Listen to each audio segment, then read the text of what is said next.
क्या हाल चाल सबके, बढ़िया एकदम।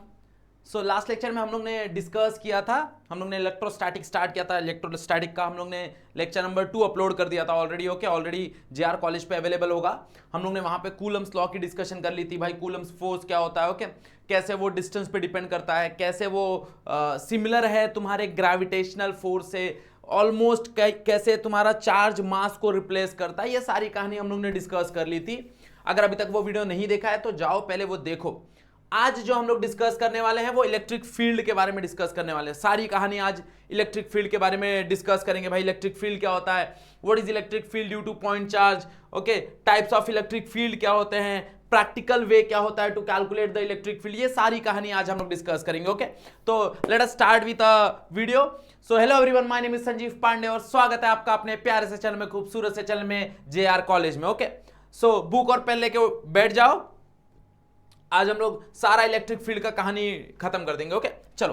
तो इलेक्ट्रिक फील्ड क्या होता है समझो इस बात को। ओके, अब हमको पता है कि भाई अगर if there will be a two charge, यहां पे कोई भी दो चार्ज होगा इररिस्पेक्टिव ऑफ देयर चार्जेस, मान लो यहां पे Q1 और Q2 है, लेट्स से दोनों पॉजिटिव चार्ज है, लेट्स से दोनों पॉजिटिव चार्ज है और इनके बीच का डिस्टेंस r है, तो इनके बीच में एक कूलम फोर्स लगता है, that is F is equals to 1/4πε0 Q1 Q2 by r square.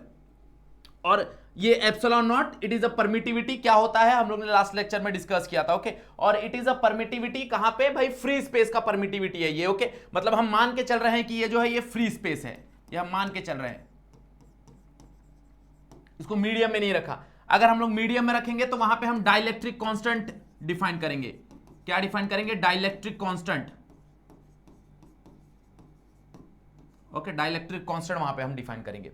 But फिलहाल हम मान के चल रहे हैं कि भाई हमने उसको वैक्यूम में रखा है, मतलब फ्री स्पेस में रखा है। ओके, वहां पे कोई मीडियम नहीं है, कोई रेस्पेक्टिव मीडियम वहां पे प्रेजेंट नहीं है। अब ये इतना कूलम फोर्स है, हाँ या ना? अब ये कूलम फोर्स आ कहां से रहा है भाई? ये कूलम फोर्स की कहानी कहां से आ रही है?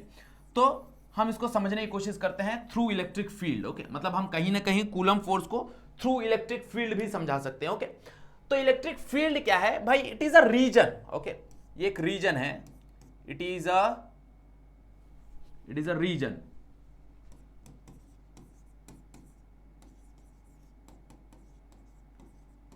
around any charge particle. Okay, it is a region around any charge particle in which a positive test charge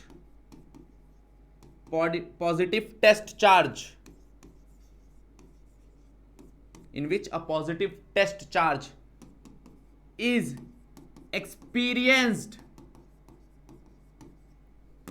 electric force, that is important. Okay, अब सबसे पहली बात भाई ये एक इनविजिबल रीजन है, जाहिर सी बात है ये क्या है, एक इनविजिबल रीजन है। तो अगर ये एक इनविजिबल रीजन है तो हमको कैसे पता चलेगा कि भाई वहां पे कोई इलेक्ट्रिक फील्ड है या नहीं है? तो हम क्या करते हैं, मान लो कि ये इलेक्ट्रिक फील्ड की कहानी है, यहां पे कोई तो इलेक्ट्रिक फील्ड प्रेजेंट है। अब ये मुझे दिख तो नहीं रहा कि भाई ये इलेक्ट्रिक फील्ड है या नहीं है, मुझे नहीं दिख रहा, तो मैं कैसे पता करूंगा कि वहां पे इलेक्ट्रिक फील्ड है कि नहीं है? तो मैं क्या करूंगा, एक बहुत छोटा सा चार्ज जिसको हम लोग Q0 नाम दे देते हैं, इसको टेस्ट चार्ज बोल देते हैं। क्या बोल देते हैं? Test charge. टेस्ट चार्ज मतलब बहुत छोटा सा चार्ज है, ये बहुत छोटा सा चार्ज है। ओके, सिर्फ हम ये देखना चाहते हैं कि यहां पे कोई इलेक्ट्रिक फील्ड है या नहीं है। तो ये टेस्ट चार्ज हम उठाएंगे यहां से और ये टेस्ट चार्ज को हम यहां कहीं रख देंगे, यहां कहीं पे भी रख देंगे, ये पूरे रीजन में कहीं पे भी रख देंगे। अब जैसे ही ये टेस्ट चार्ज यहां रखेंगे तो ये टेस्ट चार्ज के ऊपर या फिर कोई रिपल्सिव या फिर कोई अट्रैक्टिव फोर्स लगेगा। ओके, डिपेंडिंग अपॉन कि भाई वो किस तरह का चार्ज है, किस तरह का इलेक्ट्रिक फील्ड है, डिपेंडिंग अपॉन दिस, बट उसके ऊपर कोई ना कोई तो फोर्स एक्सपीरियंस होगा। ओके भाई, the force can be repulsive और that force can be attractive. Okay, अब दोनों में से कोई ना कोई तो फोर्स वो जो टेस्ट चार्ज है वो एक्सपीरियंस करेगा। तो अगर वो टेस्ट चार्ज कोई फोर्स एक्सपीरियंस कर रहा है तो हम बोल देंगे कि भाई वो आसपास कोई इलेक्ट्रिक फील्ड है। अब मान लो इसी टेस्ट चार्ज को मैं यहां लेके जाता हूं, सेम टेस्ट चार्ज को मैं यहां लेके गया।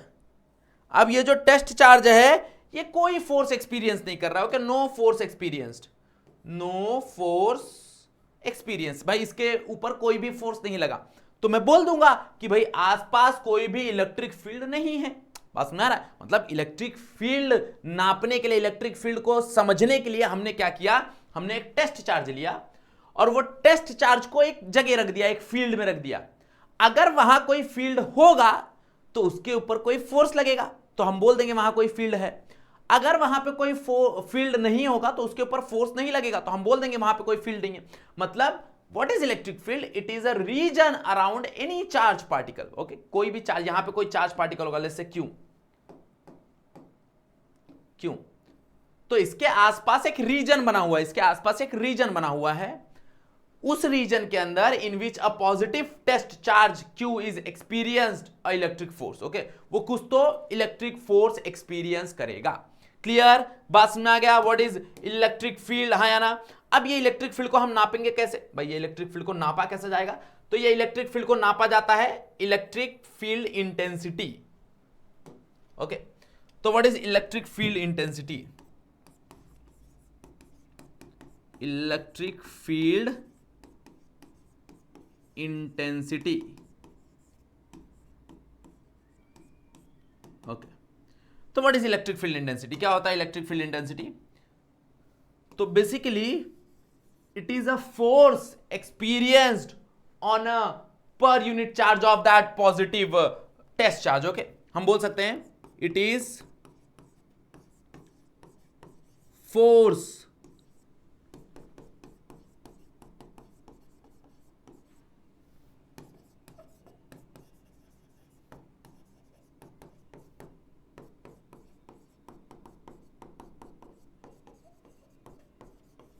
ओके, तो it is a force experience by that unit positive charge. Okay, मतलब in simple language it is a force per unit charge. Okay, in simple language हम लोग बोल सकते हैं it is a force per unit charge. Okay, पर unit charge, पर positive unit charge. Okay, या फिर टेस्ट चार्ज, अगर हम और स्पेसिफिक होना चाहते हैं तो हम बोल सकते हैं भाई टेस्ट चार्ज। बहुत ज्यादा स्पेसिफिक अगर हम हो रहे हैं तो। क्लियर? तो it is a force per unit test charge, per unit test charge, per unit test charge. Clear? बोलो सही है, यस और नो? मतलब हम इसको एक्सप्रेस कर सकते हैं एज अ ई, जो कि बराबर होगा F by Q naught, where Q naught is a test charge. Okay, where Q naught is test charge। Clear? हाँ या ना? अब वेक्टर क्वांटिटी है, जाहिर सी बात है, फोर्स अगर वेक्टर क्वांटिटी है तो इलेक्ट्रिक फील्ड भी जो होगा वो क्या होगा? वेक्टर क्वांटिटी होगा। तो ये भी याद रखो कि भाई it is a vector quantity. तो जो भी तुमने सारे वेक्टर के नियम पढ़े हैं वो सारे के सारे नियम यहां पे क्या होंगे? अप्लाई होंगे। ये वेक्टर क्वांटिटी है, ये एक वेक्टर क्वांटिटी है। क्लियर? हाँ या ना? मतलब इस तरीके से तुम यहां पे बता सकते हो कि भाई कितना इलेक्ट्रिक फील्ड प्रोड्यूस हो रहा होगा एक चार्ज की वजह से, या फिर कितना इलेक्ट्रिक फील्ड वहां पे प्रेजेंट है, कितना फोर्स लग रहा है उस टेस्ट चार्ज के ऊपर। Okay, that is called as electric field, that is force per unit test charge. Okay, अब अगर हम इसके न्यूटन की यूनिट की बात करें तो यूनिट क्या हो जाएगा? What is the SI unit? इसका एसआई यूनिट क्या हो जाएगा? इसका एसआई यूनिट होता है that is Newton per coulomb. Okay, क्योंकि force is a Newton and charge is a coulomb, तो इसका यूनिट हो जाएगा न्यूटन पर कूलम। हाँ, इसका एक और यूनिट होता है, वो हम थोड़ी देर बाद डिस्कस करेंगे, that is called as volt per metre, तो वो भी हम एक डिस्कस करेंगे। ओके, बट फिलहाल हम इसको न्यूटन मीटर से ही मेजर करेंगे फिलहाल तक। ओके, इसका डायमेंशन अगर हम लिखने जाएं तो what will be the dimension? क्या हो जाएगा इसका dimension? What is the dimension of force? मैंने तुमको बोला है कि भाई एटलीस्ट 4-5 डायमेंशन है जो याद कर लो, तो तुम बाकी डायमेंशन अपने आप लिख सकते हो। तो न्यूटन का डायमेंशन क्या ही होगा? L1 M1 T-2, और कूलम का डायमेंशन क्या होता है? I1 T1। तो अगर हम ध्यान दे तो ये सारा वैल्यू ऊपर चला जाएगा, क्या मिलेगा मेरे को? That is L1 M1 T-3 I-1। Clear? Yes और नो? समझा कहानी, what is electric field, what is electric field intensity. Okay, तो ये एक रीजन है, ये हमको दिख नहीं रहा, याद रखना, ये क्वांटिटी हम देख नहीं सकते, इसको हम फील कर सकते हैं, और वो फील करने के लिए हम टेस्ट चार्ज को रखते हैं। ओके भाई, हमको टेस्ट चार्ज फील करके बताता है कि अगर उसके ऊपर ज्यादा फोर्स लग रहा है इसका मतलब इलेक्ट्रिक फील्ड ज्यादा है, और कम फोर्स लग रहा है मतलब कहीं ना कहीं इलेक्ट्रिक फील्ड कम है। यस और नो? ओके, अब ये इलेक्ट्रिक फील्ड बना कौन रहा है भाई? जाहिर सी बात है ये इलेक्ट्रिक फील्ड बना रहा है चार्ज ही बना रहा है ये इलेक्ट्रिक फील्ड। अब एक चार्ज कितना इलेक्ट्रिक फील्ड बनाएगा? देखो ये जो चार्ज है ये तो बता रहा है कि हम कितना इलेक्ट्रिक फील्ड एक्सपीरियंस कर रहे हैं। यस और नो? मतलब वहां पे ऑलरेडी एक इलेक्ट्रिक फील्ड प्रेजेंट है, और मैं यहां पे कोई तो टेस्ट चार्ज रख रहा हूं, तो वो टेस्ट चार्ज के ऊपर इलेक्ट्रिक फील्ड लग रहा है। ओके, उसके ऊपर इलेक्ट्रिक फील्ड लग रहा है, बट ये इलेक्ट्रिक फील्ड बना कौन रहा है? ये किसकी वजह से इलेक्ट्रिक फील्ड है, किस कारण की वजह से, किस चार्ज की वजह से इलेक्ट्रिक फील्ड है, वो हमको नहीं पता, वो हमको निकालना पड़ेगा। तो let us calculate,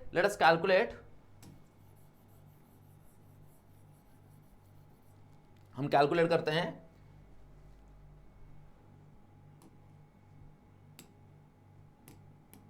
okay, electric field due to point charge. Okay, अब मान लो कि हमारे पास यहां पे कोई पॉइंट चार्ज है। Okay, let us consider a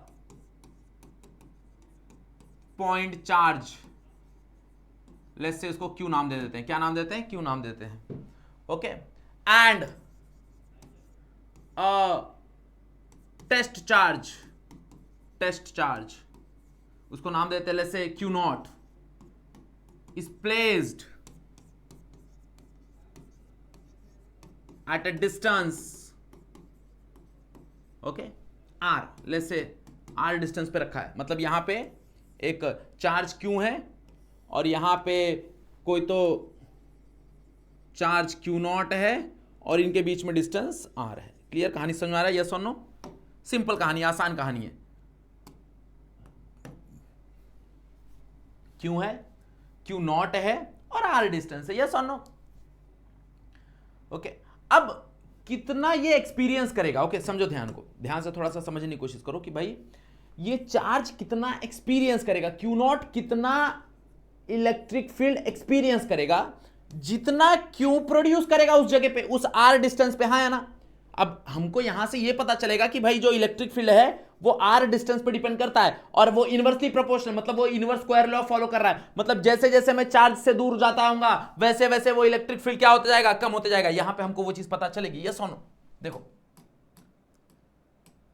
मेरा सवाल है कि भाई ये कितना एक्सपीरियंस करेगा, तो जाहिर सी बात है कि जितना ये प्रोड्यूस करेगा भाई, ये इलेक्ट्रिक फील्ड कितना फील कर पाएगा, जितना ये इलेक्ट्रिक फील्ड प्रोड्यूस करेगा। ओके, तो हम बोल सकते हैं कि भाई the force between both the charges,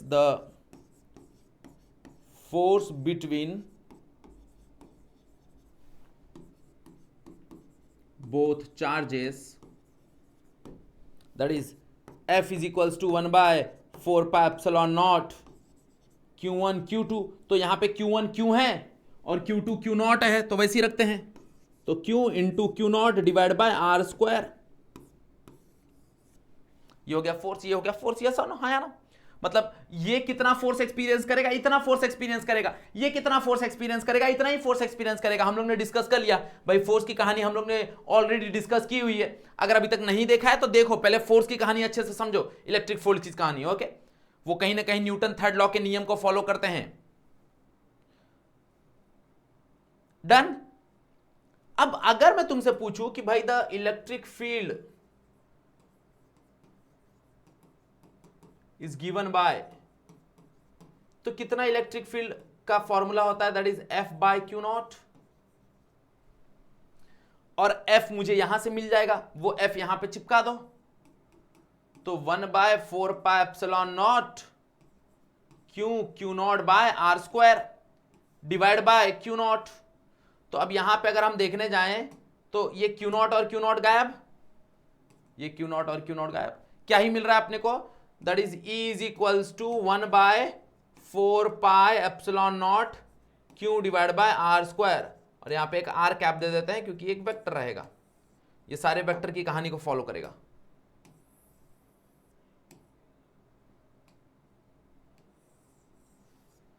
yes और नो, मतलब इतना इलेक्ट्रिक फील्ड वो क्यों क्या करेगा, फॉलो करेगा, क्या करेगा, प्रोड्यूस करेगा।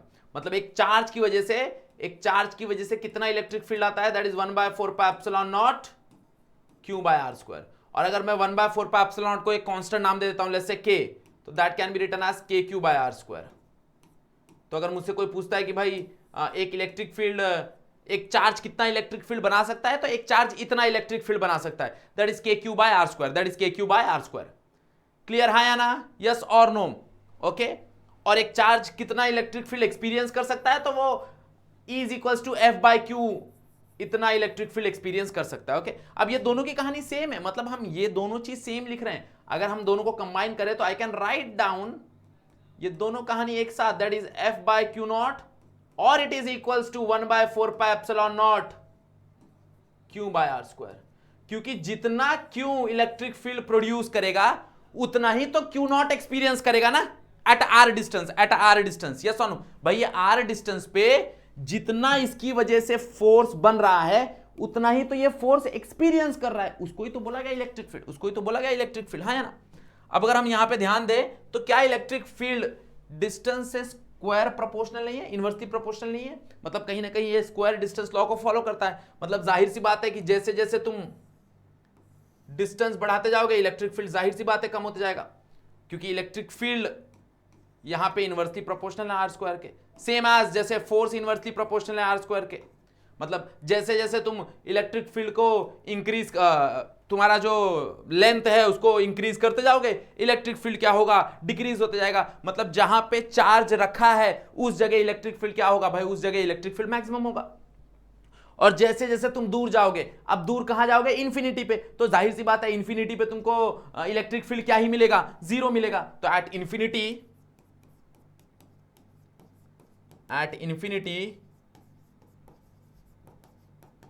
Electric field is zero, at infinity electric field is zero. Clear, yes और नो, हाँ या ना, ओके।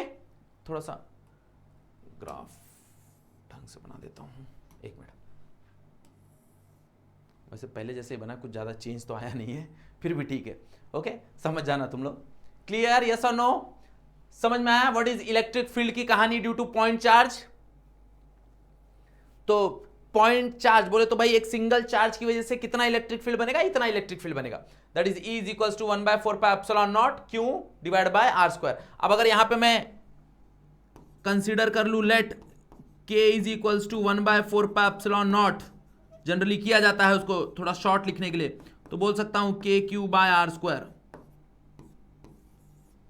शॉर्ट में लिखने के लिए उसको बोल सकते हैं KQ बाय r स्क्वायर। अब डोंट कंफ्यूज, ये जो K है that is not a dielectric constant K, that is assumed K, कि भाई ये पूरा जो वैल्यू होता है इसका वैल्यू बराबर होता है 9 × 10⁹, ओके। तो इसलिए हम लोग उसको अज्यूम कर लेते हैं एक न्यूमेरिकल वैल्यू, भाई एक न्यूमेरिकल वैल्यू को एक अल्फाबेटिकल वैल्यू दे दो, दैट इज K, ओके। तो that K is not a dielectric constant, उसको डाइलेक्ट्रिक कांस्टेंट से उसका कोई लेना देना नहीं है, ये हमने अज्यूम किया हुआ K है, ओके। हम 1/4πε0 को एक वैल्यू अज्यूम कर रहे हैं K, बस वो है वो। क्लियर, समझा, ओके। ये एप्सिलॉन नॉट का भी वैल्यू नहीं है, एप्सिलॉन नॉट का वैल्यू हमने देखा है, दैट इज डिफरेंट, 8.85 × 10⁻⁻12, तो ये अलग चीज है। क्लियर, हाँ या ना, आगे बढ़े। Next is types of electric field, okay. भाई अलग अलग प्रकार के हमारे पास इलेक्ट्रिक फील्ड हैं, तो बेसिक हमारे पास दो प्रकार हैं, जाहिर सी बात है। एक होगा तुम्हारा यूनिफॉर्म इलेक्ट्रिक फील्ड और एक होगा तुम्हारा नॉन यूनिफॉर्म इलेक्ट्रिक फील्ड।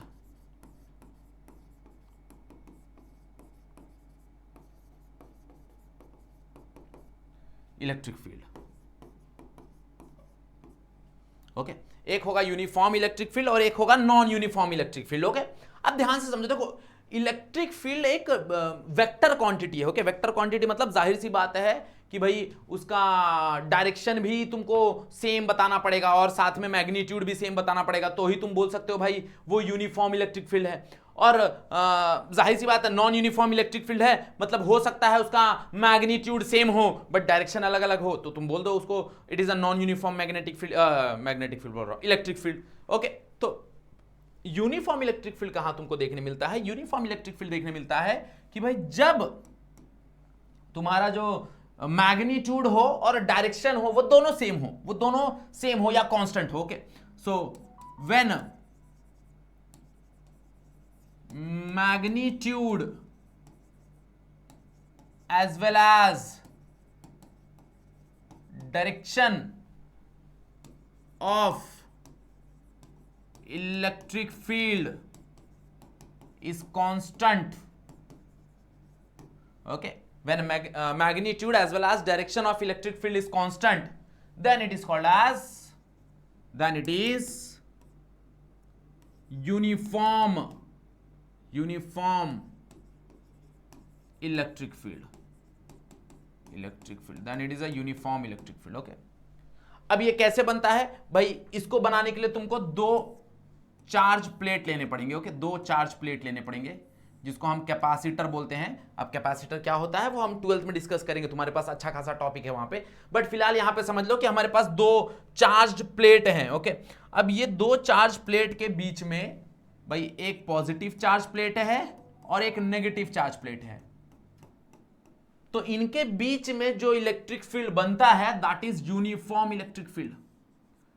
तो यहां पे जो इलेक्ट्रिक फील्ड रहेगा वो पैरेलल इलेक्ट्रिक फील्ड रहेगा। ओके, मतलब यूनिफॉर्म इलेक्ट्रिक फील्ड बताने के लिए तुमको पैरेलल इलेक्ट्रिक फील्ड बताना पड़ता है और इक्वल स्पेसिंग बताना पड़ता है। ओके, जाहिर सी बात है ये हमको दिखता तो है नहीं, तो हम उसको रिप्रेजेंट कराने के लिए कुछ तो लाइन ड्रॉ करेंगे, तो ये जो लाइन है that is electric field line. Okay, that is electric field line, इसकी प्रॉपर्टी हम पढ़ेंगे बाद में। ओके, मतलब हम ये बोल सकते हैं कि अगर वो यूनिफॉर्म है मतलब line has to be electric field line has to be parallel and equally spaced. Okay, मतलब जो भी तुम्हारी इलेक्ट्रिक फील्ड लाइन है वो पैरेलल होनी चाहिए और इक्वली स्पेस्ड होनी चाहिए। क्लियर? यस और नो? हाँ या ना?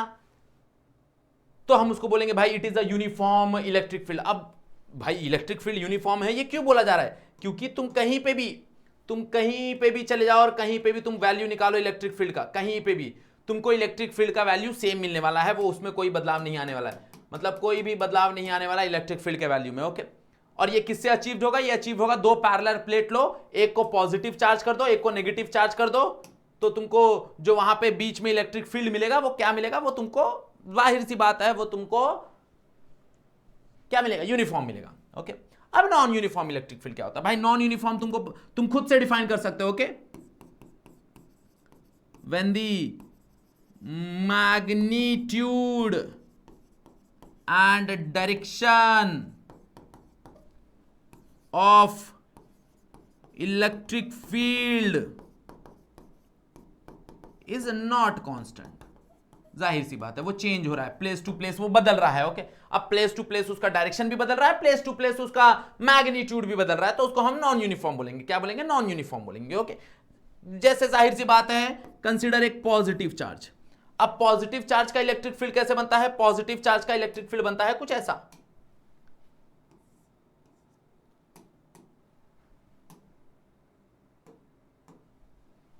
पॉजिटिव चार्ज का इलेक्ट्रिक फील्ड बनता है कुछ ऐसा।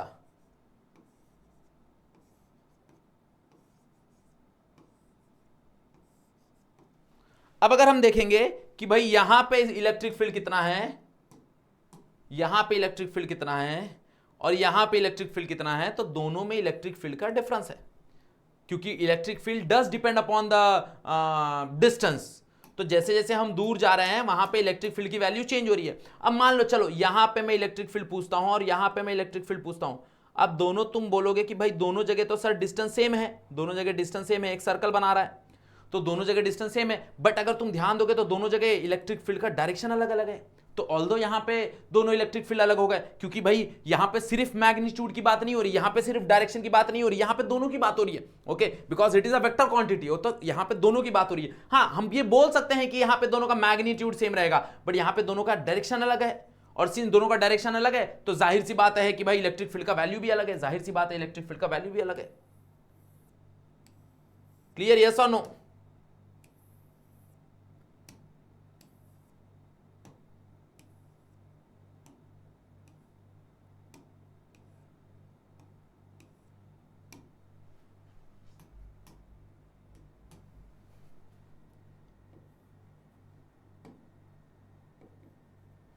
क्लियर, समझा? यस और नो, हाँ या ना? मतलब एक पॉइंट चार्ज क्या करता है, एक पॉइंट चार्ज हमेशा नॉन यूनिफॉर्म इलेक्ट्रिक फील्ड बनाता है। ओके, तो पॉइंट चार्ज हमेशा नॉन यूनिफॉर्म इलेक्ट्रिक फील्ड बनाएगा। डजंट मैटर वो पॉजिटिव चार्ज हो, डजंट मैटर वो नेगेटिव चार्ज हो, वो हमेशा क्या बनाएगा, नॉन यूनिफॉर्म इलेक्ट्रिक फील्ड। और अगर दो चार्ज प्लेट हैं ऑफ डिफरेंट क्या बोलते हैं चार्जेस और सेम चार्जेस, डजंट मैटर, अगर दो चार्ज प्लेट हैं तो हम हमेशा पैरेलल यूनिफॉर्म ये बनाते हैं, पैरेलल बोल रहा हूं, क्या बोल रहा हूं मैं भी, पैरेलल नहीं, यूनिफॉर्म इलेक्ट्रिक फील्ड बनाते हैं जो कि पैरेलल है। ओके, जो कि पैरेलल है। क्लियर, यस और नो, हाँ या ना? आजकल मेरा बुद्धि काम नहीं कर रहा है। ओके, तो कहीं पे भी अगर कुछ गलती होती है ना तो कमेंट करके बता दिया करो कि भाई ये गलत है। जैसे इसके पहले मैंने वीडियो अपलोड किया था 12th का, तो वहां पे थोड़ी सी गड़बड़ी हो गई थी बताने में, मैंने उसको करेक्ट करा दिया है फिर भी।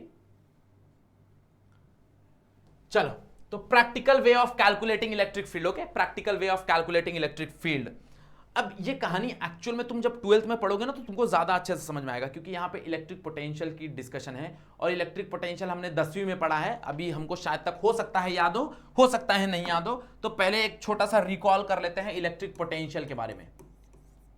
तो इलेक्ट्रिक पोटेंशियल क्या होता है? Electric potential is nothing but कितना वर्क कर रहे हैं हम चार्ज के ऊपर to move that charge from one place to another place. ये हमने शायद तक 10वीं में पढ़ा है, और ऐसा मैं मान के चलूंगा कि तुमको पता है। That is V is equals to W by Q, where V is the electric potential, where V is the electric potential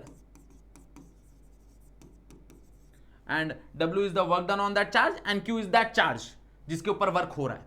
clear, yes और नो? तो यहां से अगर हम देखने जाएं तो यहां से W क्या मिलेगा? What is W? That is V into Q। एक कहानी यहां पे हमको मिल गई भाई, यहां पे हमको मिल गई। अब मान लो हमारे पास दो चार्ज्ड प्लेट हैं। ओके, ऐसे दो चार्ज प्लेट है हमारे पास, ये एक प्लेट है और लेट्स से ये एक प्लेट है।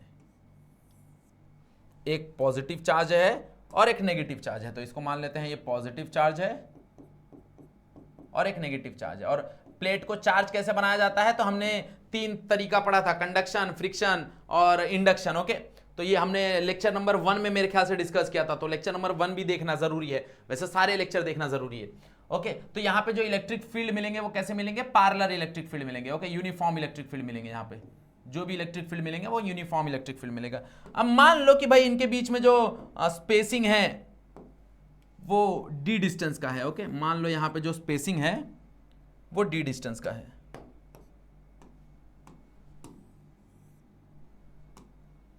मतलब ये दोनों प्लेट के बीच में जो डिस्टेंस है वो d डिस्टेंस का प्लेट है। ओके, d डिस्टेंस। ओके, तो consider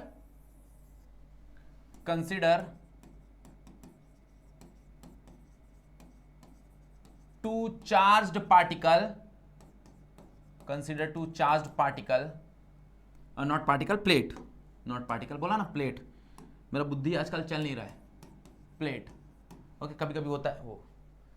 consider to charge particle, वापस, अरे पार्टिकल नहीं रे, प्लेट, हाँ, consider two charged plate. Okay, charge plate. Okay, एक पॉजिटिव एक नेगेटिव चार्ज प्लेट है, तो उनके बीच में जो इलेक्ट्रिक फील्ड बनेगा वो यूनिफॉर्म इलेक्ट्रिक फील्ड बनेगा। Okay, so the electric field between the plate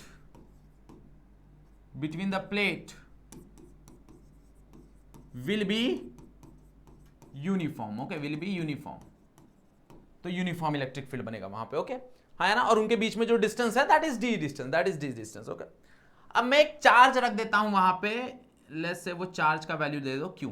मैंने एक चार्ज रख दिया और वो चार्ज का वैल्यू क्या है? q। क्या है? q। Okay, so placed a charge q in between plate and close to positive plate के क्लोज रख दिया। ओके, प्लेट, हाँ है ना? तो अब उसके ऊपर भाई due to the potential difference, इन दोनों के बीच में पोटेंशियल डिफरेंस है, and that potential difference is v, that potential difference is v, इन दोनों के बीच में पोटेंशियल डिफरेंस b है। पोटेंशियल डिफरेंस क्या होता है, अगेन मैंने बोला कि भाई फिलहाल के लिए इतनी कहानी याद रखो, और इससे अच्छी कहानी हम 12th में डिस्कस करेंगे, इसलिए मैंने बोला कि ये 12th में टॉपिक जब तुम पढ़ोगे तो और अच्छे से समझ में आएगा, और ये 12th में टॉपिक है, ये 12th में टॉपिक है, याद रखना। ओके, तो भाई इनके बीच में, ये प्लेट के बीच में जो पोटेंशियल है that is v potential. Okay, that is v potential, मतलब कहीं ना कहीं इनके ऊपर एक वर्क लग रहा होगा ड्यू टू दिस v, जो कि ये है, that is W is equals to V by V Q, है ना। बट हमको पता है भाई व्हाट इज वर्क का general formula, but work is given by force into displacement. तो इसके ऊपर एक फोर्स लग रहा है, और वो फोर्स और डिस्प्लेसमेंट कितना हो रहा है उसका, यहां से यहां तक। हम लोग मान लो कि भाई ये एकदम पॉजिटिव प्लेट के पास है, तो उसको धक्का दे रहा है वो, और नेगेटिव प्लेट के पास जा रहा है, इसलिए हमने यहां पे पॉजिटिव चार्ज कंसीडर किया। Okay, this is positive charge. Positive charge है तो पॉजिटिव प्लेट क्या करेगा, उसको रिपल करेगा। क्लियर, यस और नो। तो यहां पे W का फॉर्मूला क्या हो जाएगा, F इंटू डी। बट यहां पे फोर्स लग किसकी वजह से रहा है, यहां पे फोर्स लग रहा है due to the electric field. Okay, force acting on the charge is due to electric field। किसकी वजह से, इलेक्ट्रिक फील्ड की वजह से। और इलेक्ट्रिक फील्ड की वजह से फोर्स क्या होता है, that is F is equals to E into q, हाँ ना, यही होता है, हमने पढ़ा अभी थोड़ी देर पहले। E is equals to F by q, तो F is equals to E into q. अब ये F को यहां चिपका दो तो क्या मिलेगा, तो that is W is equals to E q into d, है ना। Make it as equation number 1, make it as equation number 2, है ना। दोनों को इक्वेट कर दो from 1 and 2, that is V q is equals to E q into d, q q get cancelled. तो यहां पे मेरे को क्या मिल रहा है, यहां पे मिल रहा है that is v is equals to E into d, या फिर e is equals to v by D.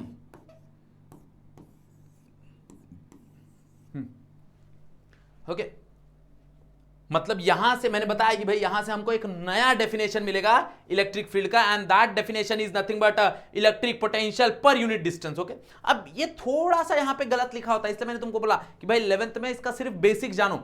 अब एक्चुअल में जब 12th में पढ़ेंगे तो एक्चुअल में जो कहानी होगी वो होगी E is equals to dv by dx और minus dv by dx। Okay, because ये it is true when the distance is very small। okay, it is true when the distance is very small, but यहाँ पे हमने distance को बड़ा रखा है और यूनिफॉर्म फील्ड है, तो since यूनिफॉर्म फील्ड है तो हम मान के चलेंगे कि भाई E is equals to V by D true है। बट एक्चुअल ये ऐसी कहानी आती है, that is E is equals to minus dv by dx। तो ये चीज हम 12th में सीखेंगे, ये चीज हम 12th में सीखेंगे। ओके, तो यहीं से एक नया यूनिट भी हम डिफाइन करते हैं, and that unit is nothing but volt per metre. तो ऐसा यूनिट, एक और ऐसा यूनिट यहां पे हमको मिलेगा, that is volt per metre. Okay, volt per metre, क्यों, क्योंकि पोटेंशियल का जो यूनिट होता है दैट इज वोल्ट, और डिस्टेंस का यूनिट होगा मीटर, तो वोल्ट पर मीटर। तो तुम उसको कूलम न्यूटन बोल लो, सॉरी न्यूटन पर कूलम बोल लो, या फिर वोल्ट पर मीटर बोल लो, is the same thing, is the same thing. Clear, समझ में आ गई कहानी, हाँ या ना। ओके, समझ में आ गया इलेक्ट्रिक फील्ड। इलेक्ट्रिक फील्ड क्या होता है, electric field intensity, point charge क्या होता है। Okay, types of electric field, फिर हमने डिस्कस किया practical way of calculating electric field, मतलब indirectly the relation between the electric potential and electric field. Okay, the relation between the electric potential and electric field. Clear, ये कहानी हम 12th में भी सीखेंगे, हम सीखेंगे इक्विपोटेंशियल सरफेस क्या होता है, ये कहानी हम डिस्कस करेंगे। ओके, ऐसा नहीं कि यहां पे डिस्कस कर लिया तो 12th में नहीं, ये 12th में भी ये सेम टू सेम कहानी डिस्कस करेंगे। ओके, बट ब्लैंक मत रहना, एटलीस्ट ये तो पता होना चाहिए तुमको। क्लियर, समझ में आया। ओके, चलो, सो आज का टॉपिक यहीं पे वाइंड अप करते हैं। अगर चैनल पे फर्स्ट टाइम आया तो चैनल को सब्सक्राइब जरूर करना, वीडियो को लाइक करना, दोस्तों को शेयर करना, क्योंकि JR कॉलेज पे सारे 11, 12 साइंस कॉमर्स के सारे सब्जेक्ट के वीडियो अवेलेबल हैं। ओके, और अगर कुछ डाउट है, कुछ डिस्कस करना चाहते हो तो यहाँ पे मैंने इंस्टाग्राम का आईडी दिया हुआ है, यू कैन DM मी, हम लोग वहां पे डिस्कस कर सकते हैं। Okay, regarding your studies. चलो, सो आज का लेक्चर यहीं पे एंड करते हैं, आज के लिए बस इतना ही। That's it for today, thank you so much everyone.